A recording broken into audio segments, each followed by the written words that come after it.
Hey tennis fans, I'm Grace Carter and this is Tennis Now, presented by Tennis Express. The Maria Sharapova ruling is in and it has rocked the sport. The former world number one has been hit with a 2-year ban from the Pro Tour after testing positive for the banned substance meldonium following her Australian Open quarterfinal loss to Serena Williams. The 5-time Grand Slam champion is eligible to return to the Pro Tour on January 25th, 2018. In addition, Maria forfeits all prize money and WTA ranking points that she earned at the 2016 Australian Open. A defiant Maria immediately hit back at the decision, slamming the ruling as unfairly harsh and vowing she will file an immediate appeal with the Court of Arbitration for Sport. In a Facebook post released minutes after that ruling, Maria points out that the ITF argued for a 4-year ban despite the fact that the tribunal ruled she did not intentionally violate doping rules. Now, there is precedent for the CAS to shorten suspensions. Former U.S. Open champion Marin Cilic and Richard Gasquet both successfully appealed to the CAS for shorter sentences in their doping cases. In a 33-page ruling released on Wednesday, the 3-member tribunal rejected much of Maria's testimony and the testimony of her agent, Max Eisenbud, who claims that he forgot to follow up on Maria's request that he check the banned substance list before the start of the season. In its decision, the tribunal concludes Maria Sharapova is the sole author of her own misfortune. You can read that entire document on the Tennis Now website, so check it out if you want to. In our last report on this case, we told you that experts were saying a critical piece of evidence would be, did Maria disclose that she was taking meldonium on the doping control form that she filled out in Melbourne with her drug test? The tribunal ruled that not only did Maria not disclose her use of the drug on the doping form at the Australian Open, she did not disclose her use of meldonium on any doping control form she completed between 2014 and 2016. Asked why she didn't disclose her use of the drug, Maria says that she didn't feel it was a huge responsibility of hers to write all those medications down. In hindsight, she says it was a mistake. It's a mistake, then, that could cost her 2 years of her tennis career. The tribunal dismissed Maria's response, ruling that this was a deliberate decision and not a mistake.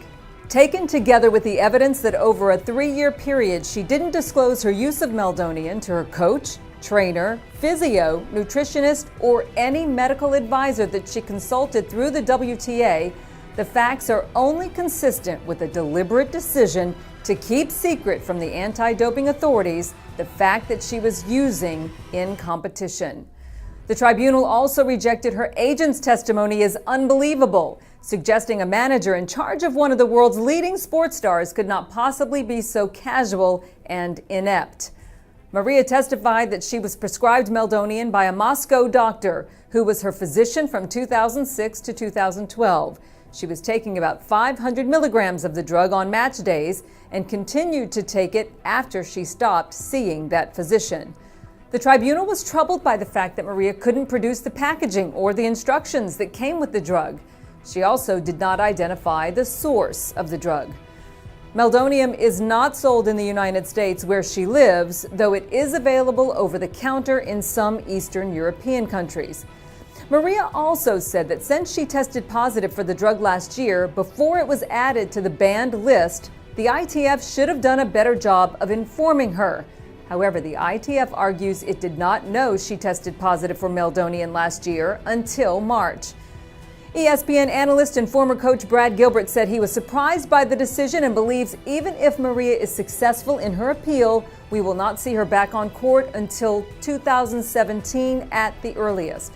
So what does all this mean for Maria Sharapova's competitive career? If her appeal is denied, some champions believe it is likely the end of Sharapova as an elite player. 7-time French Open champion Chrissy Evert, who has known Maria since her junior days, suggests she was already showing signs of decline before this suspension, pointing to the fact that Maria missed nearly 4 months of last season, including the U.S. Open for the 2nd time in 3 years, was suffering mounting injuries and more losses to lower-ranked opponents. Chrissy told us before the French Open that time is running out on Sharapova's career.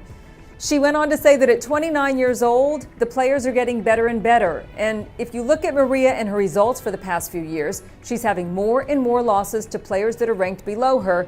And I think she was starting to kind of get a little fragile anyway when this happened this year, according to Chrissy. She says she thinks it's going to be a very tough road to come back.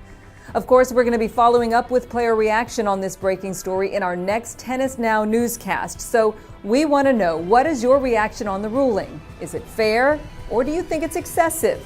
Let us know your thoughts. That's it for now, everybody. I'm Grace Carter. See you next time here on Tennis Now.